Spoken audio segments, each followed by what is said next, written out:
Omwana ekyogero kikola kyabwa sitaani Katonda oba omugaseeko ekintu ekirala oba oloze omwana omuyingiza shiriki biki naye nga si bwe kiri kubanga guba muddo gwa bulijjo. N'ekirala oluusi ekireetedde abantu okulowooza bwe batyo ba masqueraders bangi bantu bangi nnyo bayingidde omulimu gwa habo nga ne kye boogerako tebakimanyi. Reason being nti kyayingiramu ebyenfuna. Kyayingiramu ebyenfuna. Akugamba akuguza lya kifuba na ssenyiga n'onywa akacupa ne kagwa wali. Omuntu naguza ecupa y'eddagala n'agamba ecupa eyekola kabootongo, ecupa eyekola ku infection, ecupa eyekola ku maanyi g'ekisajja. Buli ky'omugamba ng'agamba ecupa eyekola ki? Ekikolako. Naye kanjogere ku muntu asobola okugenda ku nsiko. N'enjoga n'ogamba nti omanyi genda ofumbe kafumbe, ofumbe bombo, ogatemu entaseesa obinywe. Yes. Nti olwadde omusujja genda okwate ekyewamala obaka naalongo bifumbe nnywa musujja gugenda kutereera era eddagala teririna buzibu yadde. Omulabi wa Brown Skin Events webale kubanga okyali naffe, webale kubanga olikinze, subscribinze, atanabikola mukwano mbadde nkusaba ogende mu maaso onyige mu kigale kye kikozebwa ekiti onyige ku kada kulaba notification sign so that omanya buli ekiba kize ekipya kubanga omugenyi gwe tulina wankizo omwetaaga kubanga ebintu byayogerako bya bulamu bwa bulijjo tojja bisanga mu ddwaliro tojja bisanga mu ssomero so kyali badde kyamakulu nnyo n'obanga kuwoli n'olaba badde nsaba omugenyi waffe yeyanjule omulundi ogw'okulala atamumanyi omutegeere. Mwebale nnyo mwebale ddala mikono gyaffe abatugoberera amannya nze Dr. Frank okuva mu Dr. Frank Abo Solutions tuli Najjeera n'emukono Najjeera n'emukono tusangibwa essimu yaffe osobola okutufunira ku 074 54 3 074 54 mujitukola ku nsonga nezenjawulo ezikwatagana n'amaka ebyemirimu ebintu ebyenjawulo eddagala ng'ate tukozesa eddagala lya kinnansi ebayita habo nti amaka osobola okugatereza ng'okozesa eddagala ly'obutonde osobola okutereza ebyemirimu ng'okozesa eddagala ly'obutonde n'ensonga endala tuzikolako nnyingi nnyo nnyo ku 074 54 3 Alright. Tweyanza nnyo Doctor. Abawulidde musobola oyitayo okwo. Kati musawo ensonga yaffe esooka ey'okubiri kugina emiramwa.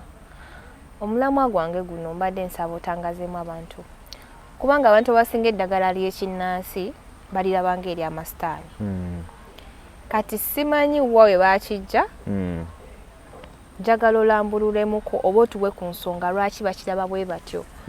Eyo empuliro oba endaba bagijja wakiva ku ki? Lwaki nti omuntu agamba eddagala lya habo. Omuntu akusanga okutte bombo.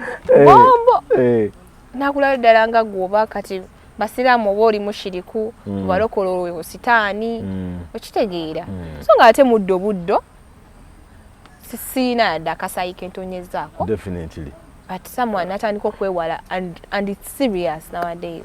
Yeah, by the way n'abantu ababa n'endowooza eyo baba bambi bakyogeza butamanya.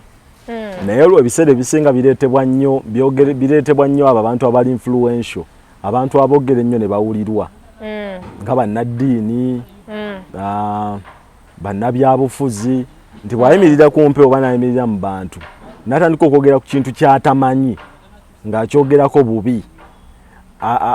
Akyusa obwongo bw'abantu bangi nnyo n'abalowoozesa. Yes, olw'okuba nti babawuliriza naddala bannaddiini n'ayogera ku kintu nga takimanyi. Ne tuddeyokko emyaka nga2000 emabega eddagala lino ezzungu terinaba kujja nti omuntu amira panado biki bajjajja baffe abo ab'edda tutunulire okuvanga mu 1900 nga tewaliwo nnyo makerenda ng'omuntu alina kgenda ku nsiko n'anoga ebbombo n'anoga omululuuza n'anoga kino. Bajjajjaffe bejjanjabanga endwadde ezisinga obungi ezituluma essaawa zino nedda zaalingawo. Nedda zaalingawo okujjako entonotono kati nga siriimu, kansa, covid n'endwadde ezisinga obungi zaalingawo. Ng'omwana okuva lwazaaliddwa bw'ati ffe bajjajjaffe baamanyanga nti omwana bw'amala okuzaalibwa yeetaaga ekyogero. Ekyogero ekyo kigendererwa ku bintu bingi, si mukisa gwokka. Ekyogero omukisa ka percentage kali 20%. Lwaki omuntu yandibadde anaazibwa ekyogero? Ndwabawo ebintu bingi bye baatunuuliranga. Okukola sikini y'omwana okuba nti erabika bulungi byavanga mu kyogero. Mulimu emiddo gye bateekamu egiyamba ku mwana. Era nze waliwo abaana be bandeetera nga baana bato ba bebi.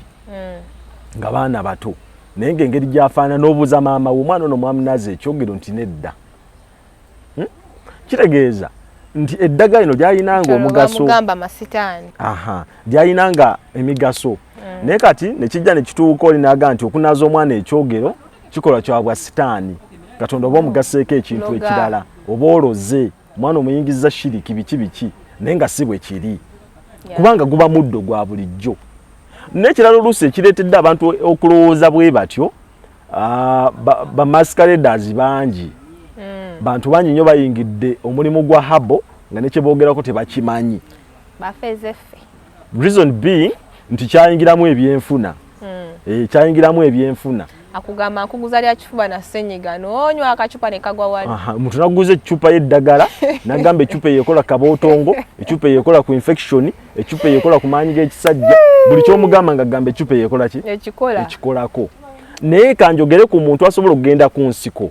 N'enjogera n'ogamba nti omanyi genda ofumbe kafumbe, ofumbe bombo, ogatemu entaseesa obinywe. Nti olwadde omusujja genda okwata ekyewamala oba kannaalongo bifumbe nnywa. Musujja gugenda kutereera. Era eddagala teririna buzibu yadde. Era in fact eddagala lino erya habo ly'eddagala likyasinza okubeera eddungi kubanga teririna na side effect. Side effect kale eyinza okubaawo naye ntono bw'oba ogeraageranyiza n'eddagala eddala. Kunywa nnyo kisusse. Eba ntono. Nti ne bwe ugamba nti nywa ekikopo ky'ebbombo kimu n'onywa bibiri tewali buzibu. Tewali buzibu bugenda kutuukako. Naye singa bagamba nti mira empeke z'eddagala lino empeke 4 n'omira 8. Oyinza okumaliriza ng'oliwa ogwera wakutaddeko macupa biki. So eddagala lino erya habo teririna buzibu yadde. Bino byonna buli kyewolaba ekitwetoolodde eddagala era lirina kye lijjanjaba. In fact nze ngamba n'abantu singa kyalinga kisoboka endwadde ezisinga obungi twandizijjanjabe tukozesa ddagala lya habo. Naye ate kati bigenze biggwaawo. Twandijjanjabe abakola ebituufu batono. Naffe abaali badde bagamba abamu ku bantu abalikiririzaamu abamanyi nti habo it's just medicine yali yagadde naye kwolwo lwasazeewo ng'omusujja gumulumya ameze eddagala liweddeyo gukyamuluma lwasazeewo genda bagule ku habo n'atomera abakozi b'essente n'amuwa ebintu nti ebitategeerekeka tuwagambire akansigala eri awo nno be basinga okuvumaganya ogwo omulimu naye nga habo mulungi talina buzibu so okujjanjaba endwadde ezisinga obungi eyo endowooza eteekebwamu bantu nga boogera ku bintu bye batamanyi nosanga omuntu ng'ayogerera habo nga bw'ali omubi naye nga nekyayogerako takola ki takimanyi okitegedde kati ffe ng'abantu tulina okukozesa amagezi agaffe ng'abantu nti ogenze ku muntu akuwadde eddagala lwaki agamba nti eddagala erigaba amaanyi g'ekisajja nti ate eriwonya infection nti ate erigogola mu nseke nti ate erikola kino ekyo naawe oba olina okitunuulira ate kisoboka kuba yes however much eddagala lino egganda liri multipurpose naye waliwo ebisukka waliwo ebisukka nga lirina kuba independent lino eddagala lino ery'obutonde liri multipurpose lirina emigaso mingi ebisobola likozesa ebintu ebyenjawulo kati ng'ebbombe oli bw'oliraba omuntu ng'alina akaswa akabi asobola okulinaaba kyokka omuntu asumbuyibwa ekifuba asobola okulinywa asobola n'aligaaya bugaaya bwe tuba tukola ekibbo ky'abalongo tuteekamu ebbombo n'olweza kyokka omuntu ayagala okutangaza ku mikisa gye asobola n'aba sitiiri olweza n'ebbombo olaba ogenda okulaba ng'ekikolo kimu naye ng'osobola okikozesa ebintu ebyenjawulo mu butuufu yes so kati ffe ng'abantu kuba na bwongo n'olaba nti ddala mu butuufu kino ekintu kye baŋŋamba kiri practical tosobola kuŋŋamba nti eddagala erijjanjaba ebizimba lye likola ne ku mazzi mu bakyala ebyo bintu bibiri byanjawulo okitegedde then kwanga kisooka eri ggwe bana abantu ba advertising oli nayogera nakola kino nayogera kino naye gwe tuula niya egamba ki kyagamba je kiridala byale kiri practical. Otherwise ojja kulaba nti singa onokozesa nnyo eddagala lya habo ng'olikozesa mu butuufu bwalyo ojja kulaba nga teweetaaga ddagala ddala. Nina ekibuuzo kyenjagala obuuza. Eddagala lya habo libaako dosage? Nti guno omuwendo gw'olina onywa mu mirundi weegiti oba kupaka kuba basinga ndaba babawo ebidomola biti. Wanywa mpaka. Too much of anything ebiseera ebisinga kiba kibi okususa ennyo ekintu ekibumba ne overloading. Naye kyandibadde kikulu nnyo n'onywa ng'ogoberera dosage n'otanywa bunywi. N'omanya nti bwe guba musujja kannaalongo kano nja kufumba nyweko kitundu kya kikopo okumala ennaku 5 musujja gujja kuba gugenze. Tonywa gwe buli w'oyagalidde. Naye okubaako ebigero yadde ate obulabe bwalyo ne wooba onywedde lingi obulabe butono bw'oba ogeraageranyiza n'eddagala eddala. Kati nzadde nsaba otangazeemu ku bantu bangi bafunye eddagala ery'ekinnansi oli n'alikozesa ebintu ebirala. Eddagala lyerimu nga bw'otugamba erikola ebintu by'enjawulo. Kati omuntu yali yawudde ati omusawo w'ekinnansi ku musawo akola ebirala. Kubanga kati mazima ddala tugenda kwawulira kuba mwena mukozesa emiddo ki? Emiddo gyegimu. Kyekiri kye ŋŋambye nti kiddayo okuggwa omuntu engeri gy'opasivingamu embeera, engeri gy'olabamu ebintu. Ogenze ew'omusawo oba infections ezikusumbuwa. Kati lwaki agamba ekino kyolaba mu magezi go ng'okiraba tekijja? Eddagala tulina liteekamu nga olina gamba nti kakati eddagala eryo nina kulyesiiga ku busajja bwange ne ndikuteekamu. N'ogenze kujjanjaba infection bweba tuwe bazijjanjaba. Oba n'ogenda kubanga olina okusalawo. Either ogenze wa musawo wa habo oba ogenze ku musamize. Ate era nalina okubaawula tetubaawula. Byawukana. Olina okusalawo nti ogenze wa musamize oba ogenze ku ki ku musawo ajjanjabisa eddagala. Ekitegeeza ne mu Luganda babyawula. Babiri baawukana. Kitegeeza nedda waliyo ab'ekinnansi n'abasamize. Exactly. Walingawo abajjanjabi asibe bamu wabangawo abagaba obugabi eddagala abanoga obunoze eddagala waliwo n'abasamize ab'empewo amasabo. Tebanga mbobagaba amadagala mwe muba ne bana abazaalisanga.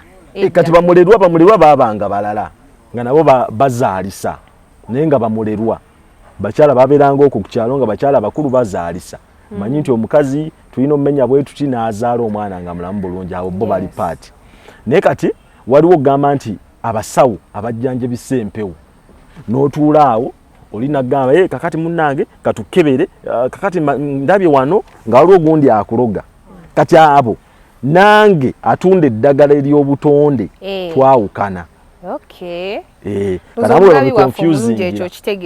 Abasinga babi confusing. Omusawo w'ekinnansi oba omusamize.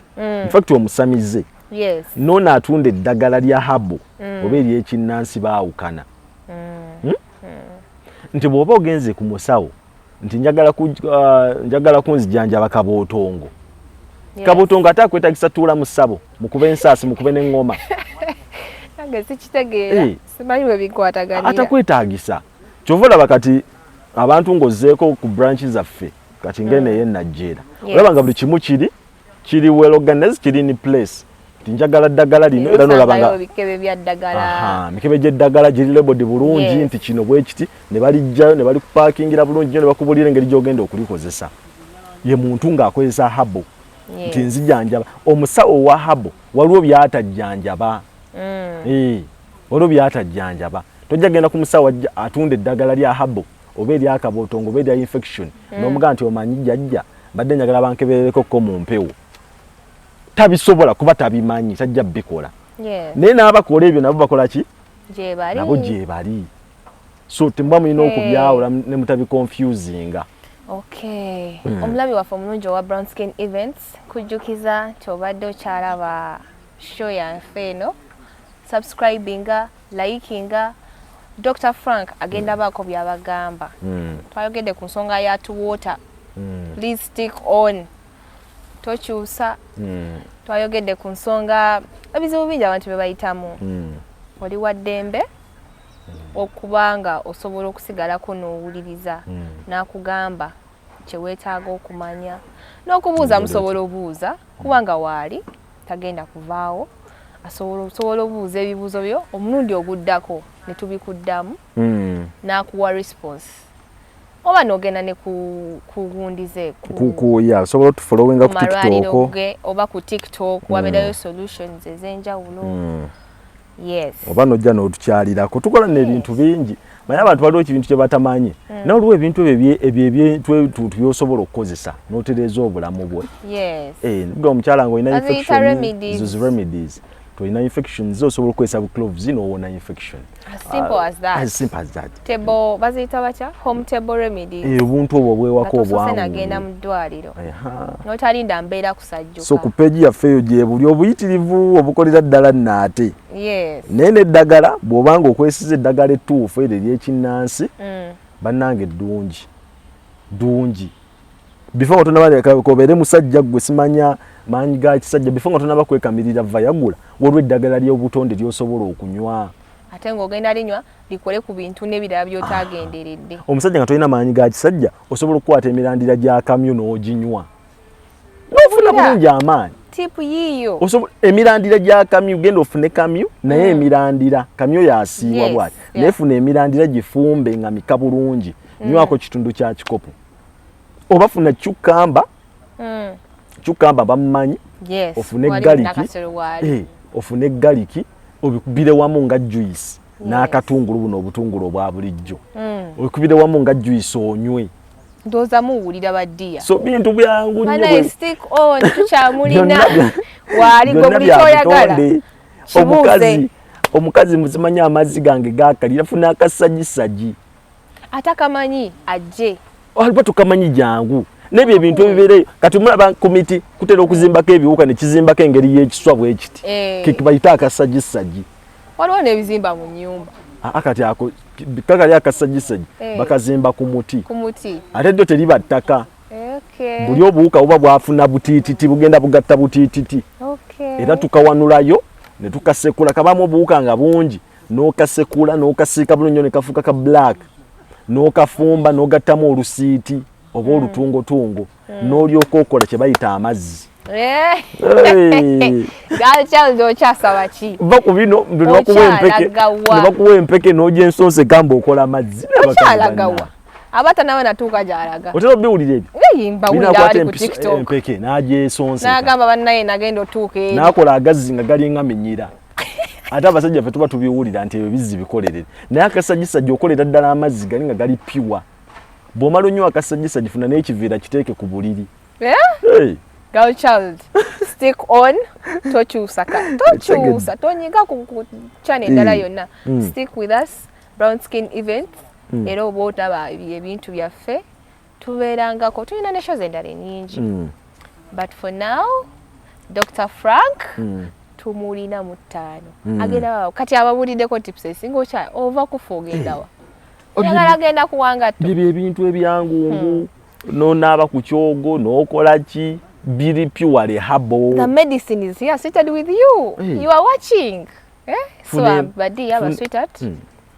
Dr. Frank Wali, like, subscribe to Charlie naye. Oba ina kyoyagala obuuza kale nga tosobodde kugenda gyali.